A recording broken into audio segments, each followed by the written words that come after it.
Hello and welcome to this video on using the new Band-in-a-Box for Windows DAW plugin in Ableton Live.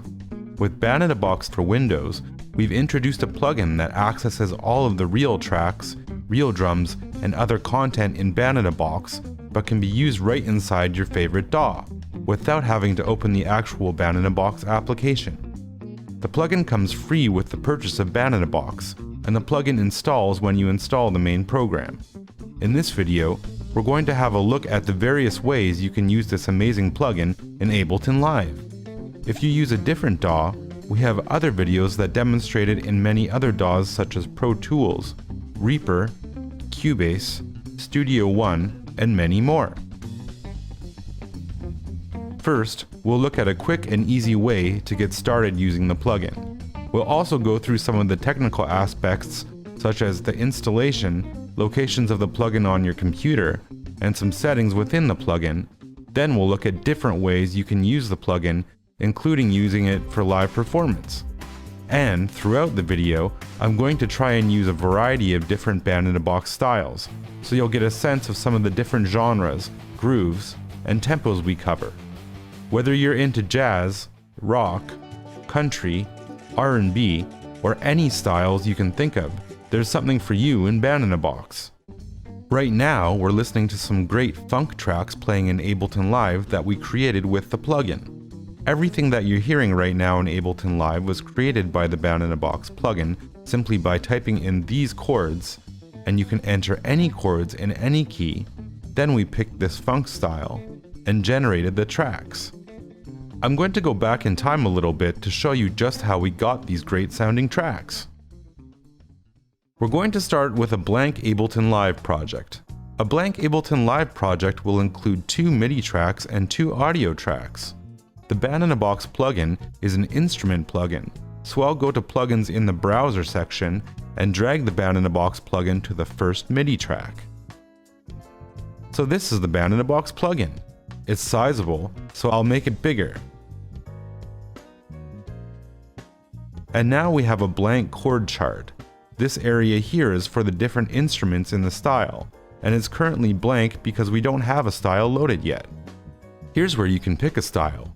Here you can set various musical elements such as the key, time sig, etc. And there's a spot for a song title and various menus we'll look at later. What we basically need to do in order to get some tracks is pick a style and enter some chords, not necessarily in that order. So I'll enter a chord progression first. I'll do it in the key of G, and I'll start entering some chords. G7 at bar 1, and I'll leave that for 4 bars. Maybe B flat 7 sus at bar 5, and C7 at bar 7. I'll use a handy shortcut K8 to copy the last 8 bars. I'll also add a part marker at bar 9 to fill out the form, and that means the drums will play a fill in the bar right before the part marker. At bar 17, I'll add a part marker as well, but I'll click a second time to make it a B part marker, which means the drums will change what they're playing at that part. And I'll enter A minor, then D minor at bar 19, A minor at bar 21 again, and then D7 at bar 23. I think that's good. I'll change some of the elements. I'll make the end bar 24, but I'll actually end on a G chord, and I'll change the choruses to 4, so this entire song will repeat 4 times. So now we can select a style, either by clicking in the Select a Style area, or by going to the Select menu and picking Select a Style. So here's the list of all of the Band-in-a-Box styles available, and you can see there's over 6,000 to choose from. And in this list, you can just double-click on any style in the list to hear a sample of what it will sound like. So, for example, if I filtered the list to show jazz styles, I could sample some of them.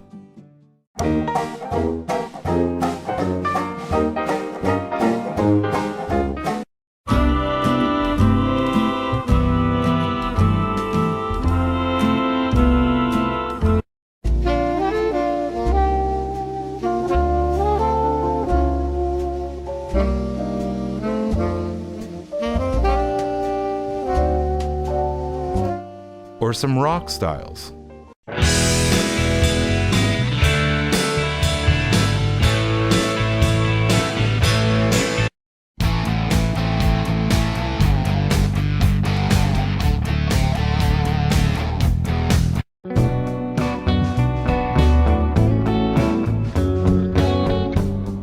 for some country styles?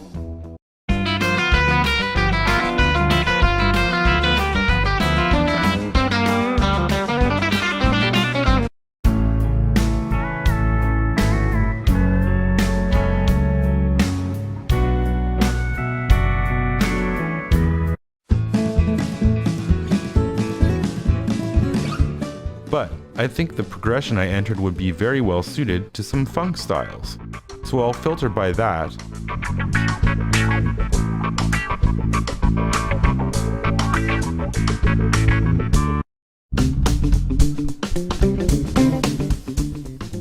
And I love this lash out style.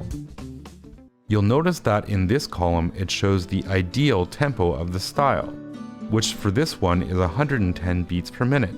That does not mean you have to use it at that tempo, but if it's somewhat close to that, you'll get the best results. So I'll pick that style. And I'll pick a tempo maybe a tiny bit faster than that sample we heard in the style picker, 114 beats per minute. And I'll set that in the plugin as well. When you first add the plugin, it takes the tempo from the DAW, but since we've changed it in the DAW, I need to change it in the plugin as well. So now we're ready to generate the parts, and there are some custom generation options in this menu. But right now I just want all the tracks generated normally, so I'll press the top Generate button. So it's now creating the tracks. You'll notice that right now there are some green squares and a blue square in this area, and those squares are empty.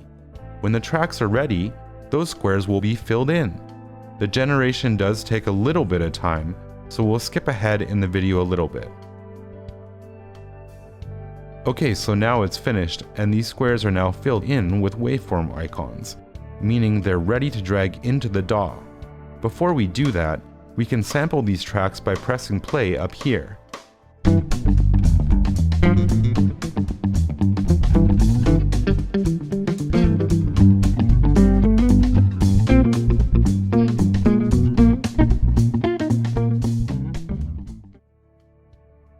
And we can now drag them into the DAW, which can be done individually or as a group.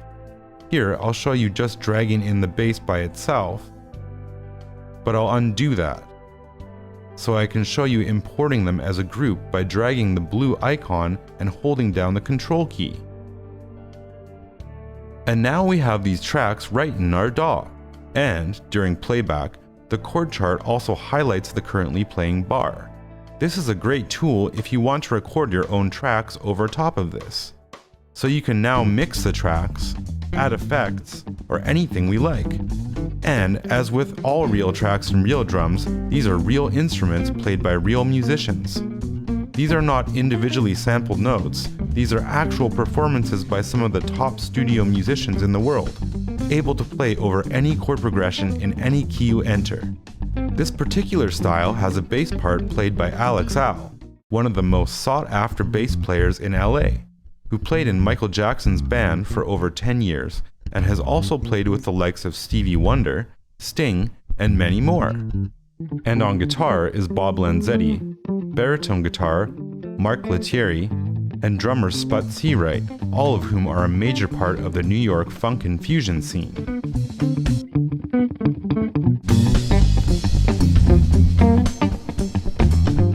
I'll do a few similar but quicker examples like this with a few different styles, so you can get a sense of the scope of what you can do with the Band-in-a-Box plugin.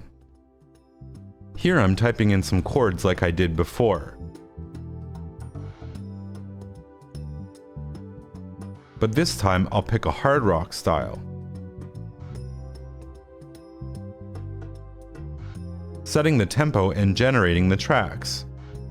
Now I'm dragging them in, and I've got some great hard rock tracks in my project.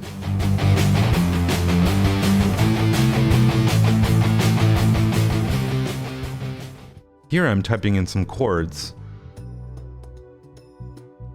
I'm picking a bluegrass style and generating the tracks. Now dragging them in, and I've got some great bluegrass tracks in my project.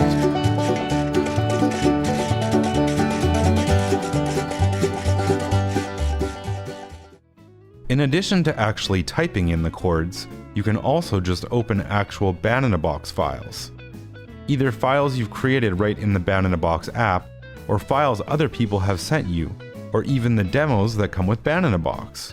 I'm going to open a Band-in-a-Box song file that features a country style that includes a soloist by the amazing Nashville legend Johnny Highland.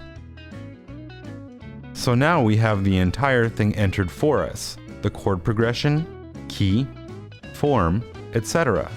So I'll just generate the real tracks.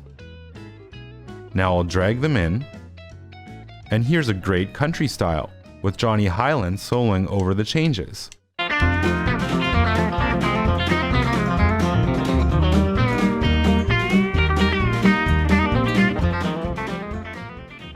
And of course, in addition to opening Band-in-a-Box files, you can also save anything you enter here as a Band-in-a-Box file as well.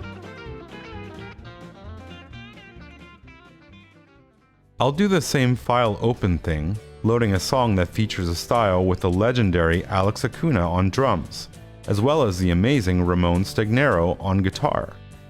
I'll generate, drag the tracks in, and here it's playing.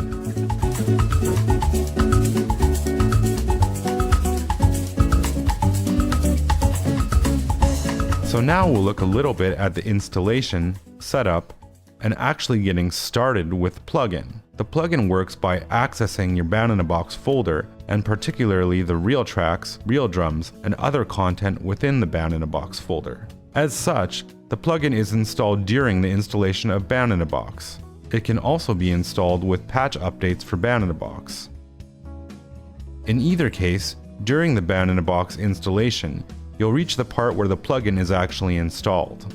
For the majority of users, simply going with the defaults within the installation will be exactly what you'll want to do. Nevertheless, I'll go through the steps here and explain what's going on.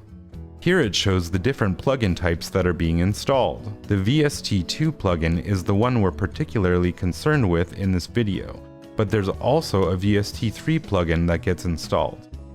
We suggest that you use the VST3 plugin whenever your DAW supports it. An AAX version of the plugin is also included, and it is used with Pro Tools. If you don't have Pro Tools installed and don't think you will in the future, you can just deselect the AAX plugin. However, there's certainly no harm in just leaving them and going with the default, and they don't take up a lot of room. Here, it shows you exactly where on your computer the plugins will be installed. The default Band-in-a-Box folder is C/BB, but it could be something else. This needs to be the location where you installed Band-in-a-Box earlier. If you installed Band-in-a-Box on a different drive, for example E, this installer would remember that. There should be no reason to change this. As for the location of the plugins, there should be no need for you to change that.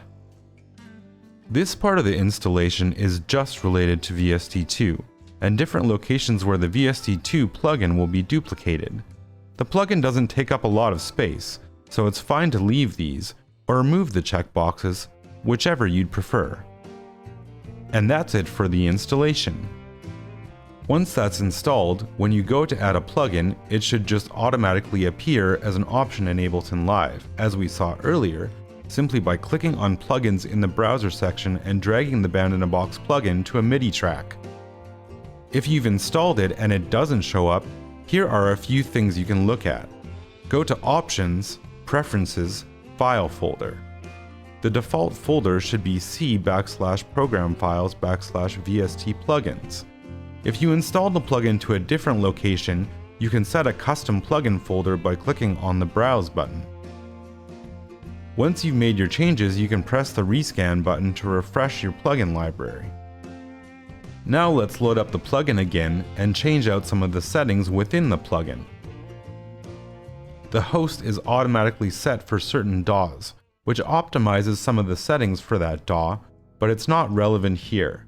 There's no reason to change this, and auto is always the best option to leave it at. Clear renders will clear all of the audio files that are currently saved in the Band-in-a-Box folder. By default, Ableton Live leaves all of your audio files in their original location. Make sure you save your Ableton Live set using the File, Collect All and Save feature before clearing your Band-in-a-Box plugin renders.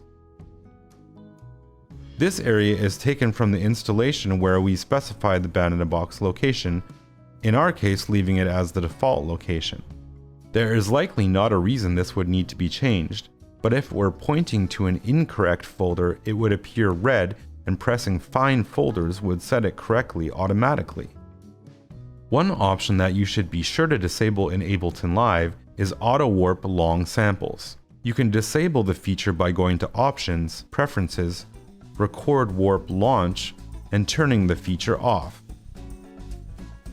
When this feature is enabled, Ableton Live will try to remove the count in silence, and your Band-in-a-Box tracks will be misaligned. What I'm going to do is create some blues tracks. To start with, it will be just like the other examples we saw earlier, but after those tracks are made, then I'm going to start adding more tracks. So here I'm typing in a straight ahead blues in E, E7, A7, E7, A7, E7, B7, A7, and E7. And I'll have it repeat 6 times. And like before, now I'll load the style. And I know we've just added new styles that feature blues guitar whiz Saul Philcox. So I'm going to show all styles that have Saul Philcox playing on them. And I'll also sort by date, so the newest ones will be at the top of the list. I'll sample a few.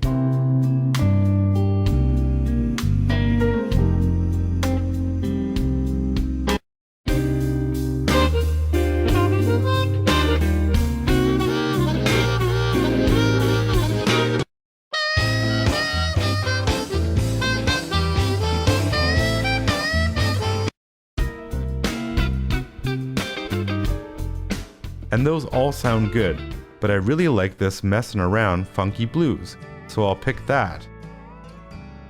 I'll generate the tracks, and I'll drag them in, and listen to a bit.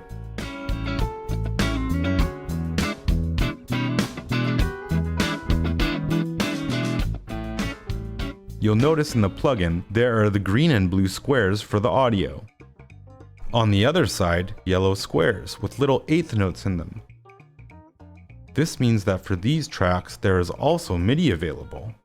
For the guitars and basses, this is mostly just useful for notation. But for the piano, this could actually be very useful right in this project.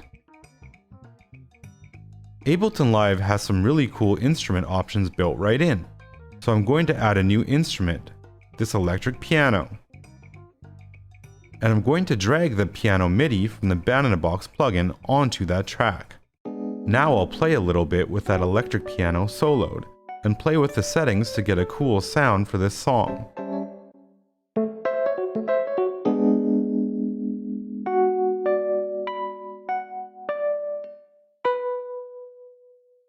Now I want to try and see if I can add a bit of a modern flavor to this with a loop.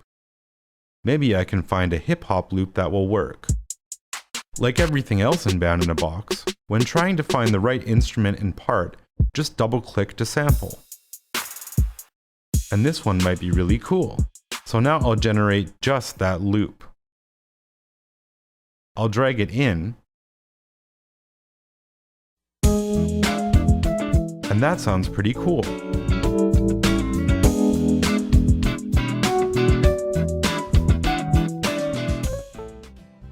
Ableton Live is known as a great DAW for live performance, so I'd like to show you how to use the Band-in-a-Box plugin for live performance in the final section of this video. In this example, we will use Band-in-a-Box instruments in the session view window and create a live composition that allows you to switch between chords whenever you want. Once the song is done, you can simply switch to the ending. The first step is to go to the session view. You will see that the tracks are side by side like they are in the mixer, instead of in a stack. For each track, you can load multiple audio files. Each row is referred to as a scene. Let's open the Band-in-a-Box plugin by going to Plugins in the Browser section and dragging it to the first instrument track. I'm going to load a style called Baby Blue that has a modern pop sound. The next step is to disable lead-ins and endings. This will allow us to create short loops of the instruments. Next, I'm going to adjust the ending bar to 5 and the choruses to 1. We want a 4-bar loop, but we need an extra bar for reasons I will explain later. Now let's enter a C chord in the chord sheet at bar 1 and hit the generate button. The generation is complete, so I'm going to hold the control key and drag from the blue rectangle to the first row or scene in the session view. This will spread the audio files out over several tracks. Now we just need to repeat that process for a few more chords. I'll replace the C chord at bar 1 with an A minor chord, generate, and drop the audio files onto a new row by holding the control key. And now I'll do the same with F.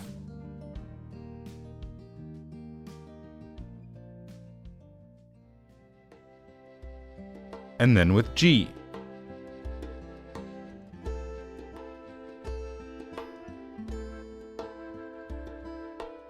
No song is complete without an ending, so let's create one. Enable endings again and change the end bar to 1. Put a C chord at the ending bar and generate again.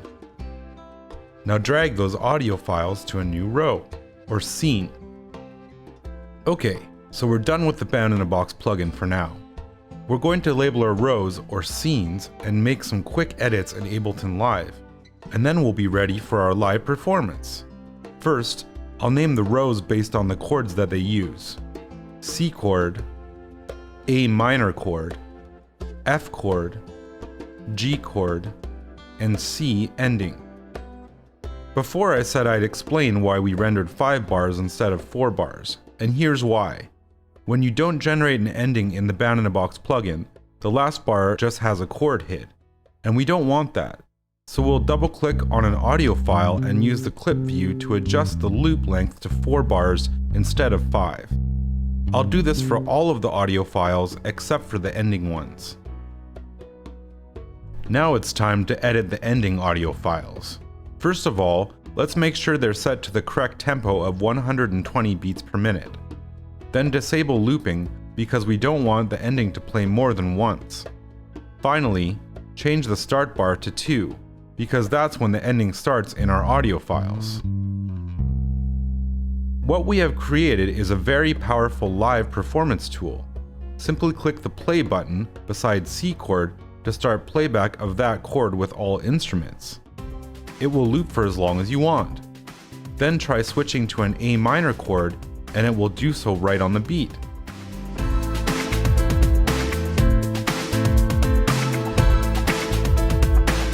Now try F.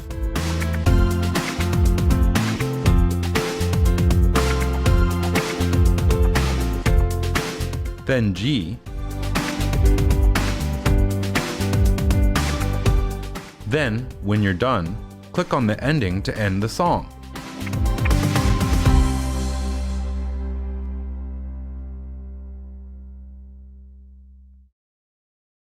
You can play the chords in any order you want, for as long as you want.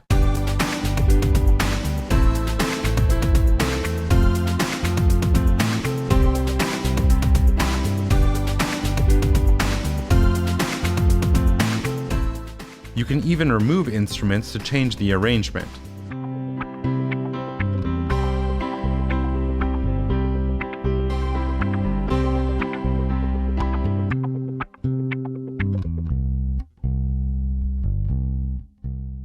Or start with a bass and bring the other instruments in.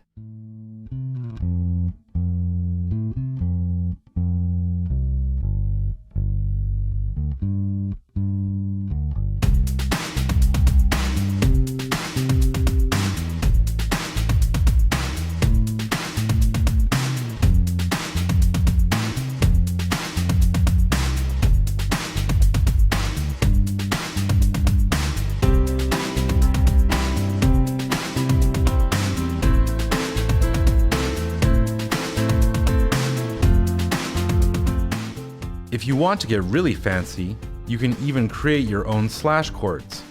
For instance, I will loop the C chord for the drums, piano, guitar, and synthesizer, but I will change the bass notes.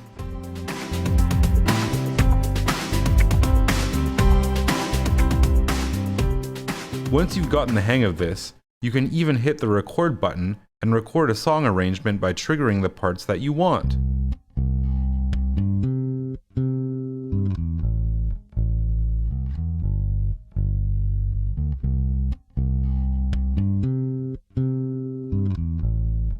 Then it will show up in the arrangement view.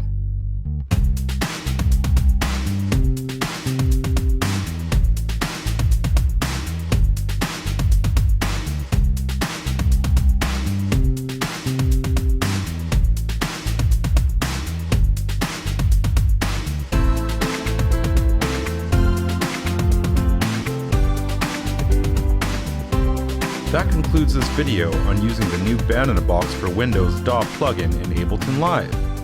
Have fun!